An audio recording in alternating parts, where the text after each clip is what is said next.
വീണ്ടും സലീം കുമാറിനെ കുറിച്ച് തന്നെ പറയട്ടെ.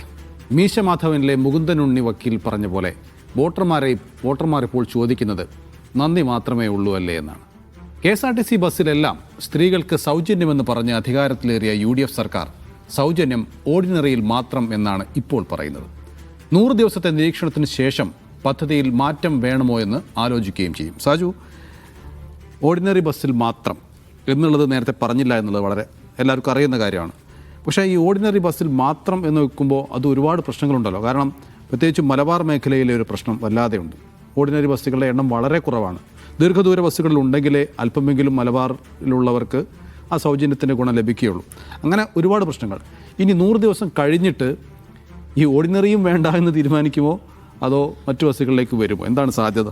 ഈ നമ്മുടേതൊരു വെൽഫെയർ സ്റ്റേറ്റ് ആയതുകൊണ്ട് സൗജന്യമൊക്കെ വാരിക്കോരി കൊടുത്താൽ മാത്രമേ ഇപ്പോൾ ജനങ്ങൾ അംഗീകരിക്കുകയുള്ളൂ എന്ന നിലയിലേക്ക് എത്തി. കാരണം അത് നമ്മൾ ഈ കിറ്റ് രാഷ്ട്രീയവും ഒക്കെ കണ്ടുപോയതുകൊണ്ട് സ്വാഭാവികമായി അങ്ങനെയായി മാറിയിട്ടുണ്ട്. അപ്പം അതിനുവേണ്ടി ഒരു സർക്കാരിൻ്റെ അധികാരത്തിലേക്ക് വരാൻ വേണ്ടി നടത്തിയ വലിയ പ്രഖ്യാപനമായിരുന്നു. അതിന് കർണാടക മോഡലൊക്കെ ഉള്ളതുകൊണ്ട് പെട്ടെന്ന് ജനം വിശ്വസിക്കുകയും ചെയ്തു. ജനം ആരും ഇത് ഓർഡിനറിയിൽ മാത്രമാണ് എന്ന് വിശ്വസിച്ചിട്ട് അല്ലായിരുന്നു ആ ഘട്ടത്തിൽ ഏതായാലും മുന്നോട്ട് പോയിട്ടുള്ളത്. ജനം വിചാരിച്ചിരുന്നത് സ്ത്രീകൾക്ക് ബസ്സിൽ എവിടെ കയറിയാലും KSRTC ബസ്സിൽ എവിടെ കയറിയാലും സൗജന്യമായി യാത്ര ചെയ്ത് പോകാം എന്ന് തന്നെയായിരുന്നു കരുതിയിരുന്നത്. പക്ഷേ കാര്യത്തോടടുത്തപ്പോഴാണ് മനസ്സിലായത് ഇത് KSRTCയെ തന്നെ തകർത്ത് കളയും ഇത് മര്യാദയ്ക്ക് പ്ലാൻ ചെയ്തില്ലെങ്കിൽ എന്നുള്ളത്. കാരണം സർക്കാർ ഇങ്ങനെ കൃത്യം ഖജനാവിൽ നിന്നും ഇതിനു വേണ്ടി ചെലവാകുന്ന പൈസ കൊടുത്തുകൊണ്ടിരുന്നാൽ, ആ പൈസ എന്ന് പറഞ്ഞാൽ ഇപ്പോൾ മാസം കൊടുക്കുന്ന 100 കോടി രൂപയ്ക്ക് പുറമെ ബജറ്റിൽ സാധാരണഗതിയിൽ വകമാറ്റി വെക്കാവുന്ന 1000-1500 കോടിക്ക് പുറമെയാണ് ഈ കൃത്യം എല്ലാ മാസവും. ഇപ്പോൾ ഓർഡിനറിയിൽ മാത്രമാണെങ്കിൽ ഏതാണ്ട് 57 കോടി രൂപ മുതൽ 60 കോടി രൂപ വരെയും പ്രതിമാസം KSRTCക്ക് ഈ പദ്ധതി നടപ്പാക്കുന്നതിൻ്റെ ഭാഗമായി സർക്കാർ കൊടുത്തുകൊണ്ടിരിക്കണം. ഇത് കൊടുത്തില്ലെങ്കിൽ ഏത് ഘട്ടത്തിൽ മുടങ്ങിപ്പോയാൽ അന്നത് KSRTCയുടെ താളം തെറ്റിക്കും. നമ്മുടെ KSRTC ഇപ്പോൾ പോകുന്നതിനേക്കാൾ ദുർബലമായ അവസ്ഥയിലേക്ക് പോകും എന്ന കാര്യത്തിൽ സംശയമില്ല. കാരണം KSRTCയെ സംബന്ധിച്ചിടത്തോളം വരുമാനത്തിൻ്റെ പകുതി ഇല്ലാതാകുകയാണ്. സ്വന്തം നിലയ്ക്ക് നിൽക്കാൻ ശേഷിയില്ലാത്തൊരു കോർപ്പറേഷനാണ് അത് എന്ന നിലയ്ക്ക് ഈ പ്രശ്നമുണ്ട്. ഇനി പ്രതിവർഷം ഏതാണ്ട് 700 കോടി രൂപയിലധികമാണ് ഇത്തരത്തിൽ സർക്കാർ KSRTCക്ക് അങ്ങോട്ട് കൊടുക്കേണ്ടി വരിക. ഇനിയിപ്പോൾ 100 ദിവസം പഠിക്കുന്നു, 2ാം ഘട്ടം നടപ്പിൽ ഇത് വിജയകരമാണ്, 2ാം ഘട്ടം നടപ്പിലാക്കാൻ തീരുമാനിച്ചു കഴിഞ്ഞാൽ അവിടെ ഒരു സിറ്റി വിട്ട് ഒരു ഫാസ്റ്റ് പാസഞ്ചറിലേക്കും ഒക്കെ കൂടി പോയി കഴിഞ്ഞാൽ 65 കോടി രൂപയായി ഈ തുക ഉയരും, സർക്കാർ കൊടുക്കേണ്ട തുക. പിന്നെ അത് സൂപ്പർ ഫാസ്റ്റിലേക്ക് പോയാൽ 90 കോടി രൂപയായി ഉയരും. ഇതിങ്ങനെ കൊടുത്തുകൊണ്ടിരിക്കാൻ സർക്കാരിന് കഴിയുമോ? ഇപ്പം നമ്മൾ കേട്ടത് ഇന്ന് സർക്കാരിന് കീഴിലുള്ള KFC ഇന്ന് ചെറിയ പലിശയ്ക്ക് വായ്പയായി തുക കൊടുക്കുമെന്ന്. KSRTCയെ സംബന്ധിച്ച് നമുക്കറിയാം ഇത് കടത്തിന്മേൽ കടക്കെണിയിലുള്ള സ്ഥാപനമാണ്. അവിടെ ഇനി വായ്പ എന്ന ബാധ്യത കൂടി അതിന് താങ്ങാൻ കഴിയുമോ എന്ന ചോദ്യമുണ്ട്. അതുകൊണ്ട് ഇത് എത്രമാത്രം ഫലപ്രദമായി കൊണ്ടുപോകാൻ കഴിയും? ഇനി നടപ്പാക്കുമ്പോൾ അതിലൊരു സാമൂഹ്യ നീതിയുടെ പ്രശ്നം നേരത്തെ ഉന്നയിക്കപ്പെട്ടതുപോലെ വരാൻ പാടില്ല. കാരണം മലബാർ മേഖലയിൽ സ്വകാര്യ ബസ്സുകളുടെ ശക്തി കേന്ദ്രമാണ്. അവിടെ KSRTCക്ക് ഓർഡിനറി സർവീസുകൾ നാമമാത്രമാണ്. അപ്പോൾ ഒരു ജനത്തിന് സൗജന്യം വെൽഫെയർ എന്ന പേരിൽ നൽകുമ്പോൾ അത് എല്ലായിടത്തുമുള്ള സ്ത്രീകൾക്ക് കിട്ടണം. എവിടെയെങ്കിലുമുള്ള ആളുകൾക്ക് മാത്രം കിട്ടിയാൽ പോരാ. പിന്നെ മിനിമം ഫാസ്റ്റ് പാസഞ്ചർ എങ്കിലും ഇല്ലെങ്കിലുള്ളൊരു പ്രശ്നം എന്താണെന്ന് പറഞ്ഞാൽ ഒരു ജില്ലയിൽ നിന്നും മറ്റ് ജില്ലയിലേക്ക് ജോലിക്ക് പോകുന്ന സ്ത്രീകളടക്കമുള്ളവർക്കാണല്ലോ ഇത് ഉപകാരപ്പെടേണ്ടത്. അങ്ങനെയുള്ളവർക്ക് ഇതിൻ്റെ ഗുണം തുലവും ലഭിക്കുക തുച്ഛമായിരിക്കും. അപ്പോഴും ജനങ്ങളുടെ അതൃപ്തി ഈ സർക്കാർ ഏറ്റുവാങ്ങേണ്ടി വരും. അതുകൊണ്ട് തന്നെ ഈ പദ്ധതി ദീർഘകാലാടിസ്ഥാനത്തിൽ മുന്നോട്ട് പോകണമെങ്കിൽ KSRTCക്ക് ടിക്കറ്റ് ഇതര വരുമാനങ്ങൾ ഇപ്പോഴുള്ളതിൻ്റെ എത്രയോ ഇരട്ടിയായി ഉയർത്തിയെങ്കിൽ മാത്രമേ ദീർഘകാലാടിസ്ഥാനത്തിൽ പോകാൻ പറ്റുള്ളൂ.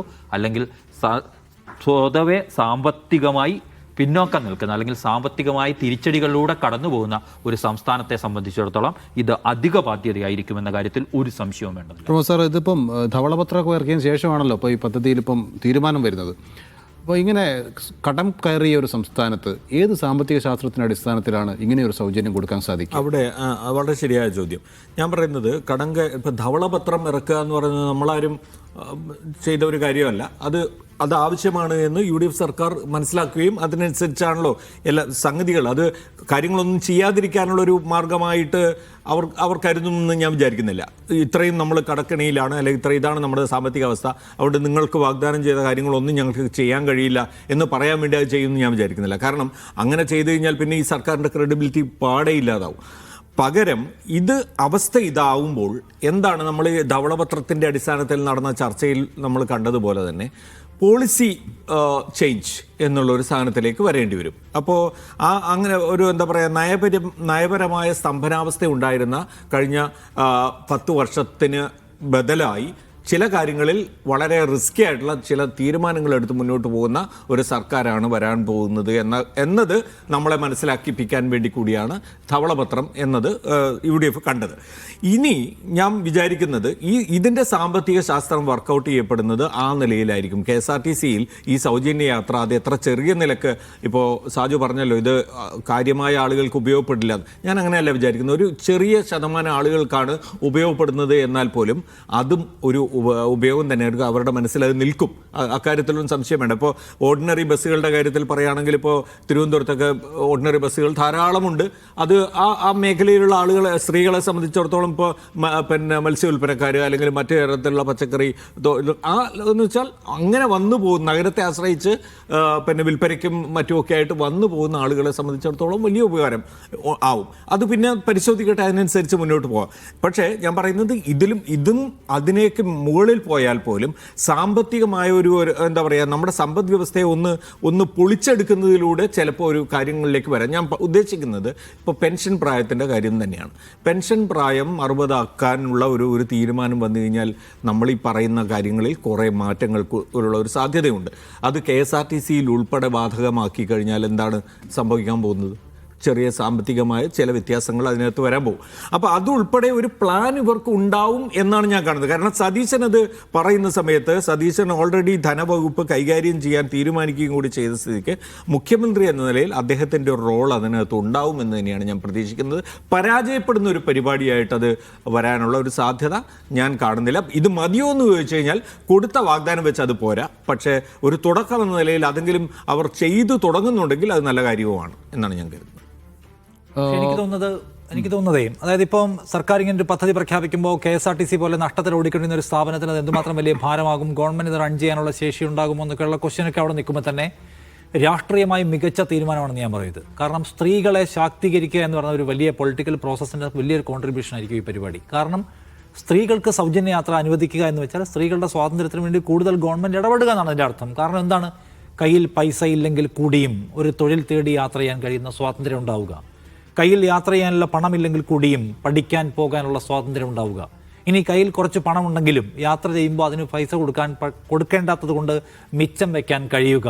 അല്ലെങ്കിൽ മീൻ വിൽക്കാൻ പോകുന്ന ഒരാൾ, അവർക്ക് ഈ ബസ്സിൽ കയറി പോകണമായിരുന്നു എങ്കിൽ ആ ബസ്സിലെ കൂലി അവർക്ക് മിച്ചം വയ്ക്കാൻ കഴിയുന്നെങ്കിൽ അവരുടെ പ്രോഫിറ്റ് വർദ്ധിപ്പിക്കാൻ കഴിയുക, സുരക്ഷ വർദ്ധിപ്പിക്കാൻ കഴിയുക. ഒരു സ്ഥലത്ത് എൻ്റെ കയ്യിൽ ഇപ്പോൾ എനിക്ക് വണ്ടിയിൽ കയറി പോകാൻ നിവൃത്തിയില്ല, നടക്കാൻ തീരുമാനിക്കുന്നു. അതേസമയം ഒരു പൊതു ബസ് വരുമ്പോൾ അതിൽ പൈസ കൊടുക്കാതെ പോയി അപ്പുറത്തിറങ്ങാൻ കഴിയുമെങ്കിൽ ആ ബസ്സിൽ കയറി പോകാൻ കഴിയുമ്പോൾ സെക്യൂരിറ്റി എന്ന് പറയുന്ന ഒരു ആസ്പെക്റ്റിൽ കാണേണ്ട കാര്യമാണ്. അതുകൊണ്ട് ഇന്ത്യയിലെ സ്ത്രീകൾ സൂക്ഷ്മമായിട്ട് തന്നെയാണ് അത് പ്രവർത്തിക്കുന്നത്. യെസ്, അതാണ്, അത്രയും സൂക്ഷ്മമായിട്ടുള്ള ഇമ്പാക്റ്റ് അതിനുണ്ട്. അപ്പോൾ നമ്മളതിനെ KSRTCക്ക് ഒരു നഷ്ടമുണ്ട്. ഗവൺമെൻറ് പലതരത്തിലുള്ള രാഷ്ട്രീയ നവീകരണ പ്രക്രിയകളിൽ, സാമൂഹിക നവോത്ഥാന പരിപാടികൾ, നവീകരണ പദ്ധതികൾ എന്ന് പറയുമ്പോൾ അതിനതിൻ്റെതായ ചിലവുണ്ടാവും. ചിലപ്പോൾ ഇത്തവണ ചിലപ്പം KSRTC ആയിരിക്കും അത് വഹിക്കേണ്ടി വരിക. പക്ഷേ അതിനകത്ത് വളരെ പൊളിറ്റിക്കലായ ഒരു സംഗതിയുണ്ട്. കാരണം സ്ത്രീകളെ സംബന്ധിച്ച് അവരിപ്പോഴും ഏതാണ്ട് നല്ല ശതമാനം സ്ത്രീകൾ ആരെ ആശ്രയിക്കുന്നുണ്ട്. പൂർണ്ണമായും അവർ തൊഴിൽ രംഗത്തേക്കോ അല്ലെങ്കിൽ സമ്പാദ്യത്തിലേക്കോ പൂർണ്ണമായും വന്നിട്ടില്ലാത്തവരാണ്, പൂർണ്ണമായും. പക്ഷേ ഇപ്പോഴതിൻ്റെ ഒരു റേഷ്യോ ഭയങ്കരമായിട്ട് മാറിയിട്ടുണ്ടെങ്കിൽ കൂടിയും ഈ ഏറ്റവും താഴെ തട്ടിലുള്ള ഒരു മിഡിൽ ക്ലാസ്സിന് താഴെയുള്ള മനുഷ്യർ ഇപ്പോഴും ഈ പറഞ്ഞ ആണുങ്ങളെ ആശ്രയിച്ച് മാത്രം അവരുടെ സഞ്ചാര സ്വാതന്ത്ര്യം, പഠന സ്വാതന്ത്ര്യം, അതിൻ്റെ അപ്പുറം സെക്യൂരിറ്റി, ഇതെല്ലാം കിടക്കുകയാണ്. അതിനെല്ലാം മാറ്റിമറിക്കാൻ കഴിയും വിധത്തിൽ പൊതുഗതാഗത സംവിധാനത്തിലേക്ക് നിങ്ങൾ കടന്നു വരൂ, സുരക്ഷിതമായി യാത്ര ചെയ്യൂ, പണം ചിലവാക്കാതെ. പൊതുഗതാഗത സംവിധാനത്തിലേക്ക് കടന്നു വരൂ, സുരക്ഷിതമായി നിങ്ങൾ ഒരു പൈസയും ചിലവാക്കാതെ പഠിക്കാൻ പോകൂ, ജോലിക്ക് പോകൂ. ഇനിയിപ്പോൾ നിങ്ങൾ ഇവിടെ കയറുമ്പോൾ നിങ്ങൾക്കുണ്ടാകുന്ന ചിലവിൻ്റെ ലാഭം, ഇപ്പോൾ നോക്കൂ, ആളുകൾക്ക് പലതരത്തിലും അവരുടെ ബിസിനസ്സിനെല്ലാം ബാധിക്കുന്ന തരത്തിൽ എക്കണോമി മാറിക്കൊണ്ടിരിക്കുകയാണ്. അപ്പോൾ നിങ്ങൾക്ക് വണ്ടിക്കൂലി ലാഭിക്കാൻ കഴിയും. സോ അതുണ്ടാക്കുന്ന എൻ്റെ socio political and economical impact എന്ന് പറയുന്നത് ഭയങ്കരമായിരിക്കും എന്ന് ഞാൻ കാണുന്നു. സോ അതുകൊണ്ട് അതിനകത്ത് എനിക്ക് കുറച്ച് നഷ്ടം ഉണ്ടായാലും ഗവൺമെൻറ് അതിനകത്ത് കുറച്ച് ഇൻവെസ്റ്റ് ചെയ്യാൻ തരാവട്ടെ. അപ്പോൾ നമ്മുടെ സ്റ്റേറ്റ്, നേരത്തെ സാജു പറഞ്ഞില്ലേ, സ്റ്റേറ്റിനെ നമുക്ക് ആ നിലയ്ക്ക് നവീകരിക്കണമെങ്കിലും പുതിയ പദ്ധതികൾ കൊണ്ടുവരലും ചിലവുണ്ടാവും. ആ ചിലവ് നമ്മൾ കണ്ടെത്തണം. അതിനാണ് ഒരു ഫിനാൻഷ്യൽ മാനേജ്മെൻറ്റ്. കഴിഞ്ഞ സർക്കാരിനെ കുറിച്ച് VD സതീശൻ പറഞ്ഞത് അതിൻ്റെ മാനേജ്മെൻറ്റ് മൊത്തം പാളിപ്പോയെന്നാണ്. നല്ല മാനേജ്മെൻറ്റിലൂടെ പണം കണ്ടെത്തി ഈ പരിപാടി നടത്തട്ടെ. അത് കേവലമായിട്ടുള്ള ഒരു ഫ്രീ ബീസ് ആയിട്ടില്ല ഞാൻ കാണുന്നത്. അതിൻ്റേതായിട്ടുള്ള രാഷ്ട്രീയ പ്രാധാന്യമുണ്ട്. അത് കൊണ്ടു നടക്കാൻ കഴിഞ്ഞാൽ ആ പരിപാടി വിജയിക്കട്ടെ എന്ന് ആശിക്കുന്നു ഞാൻ. യെസ്, നമുക്കങ്ങനെ എല്ലാവർക്കും ആശിക്കാം. 15-ാം തീയതി മുതൽ ഓർഡിനറി ബസ്സുകളിൽ, KSRTCയുടെ ഓർഡിനറി ബസ്സുകളിൽ സ്ത്രീകൾക്ക് സൗജന്യ യാത്ര ആരംഭിക്കും. അതിനുശേഷം അത് 100 ദിവസം വരെ തുടരും. 100 ദിവസത്തിന് ശേഷം ഈ പദ്ധതി തുടരണമോ അതോ കൂടുതൽ ബസ്സുകളിലേക്ക് അത് വ്യാപിപ്പിക്കുമോ എന്ന് നമുക്ക് കാത്തിരുന്ന് കാണാം.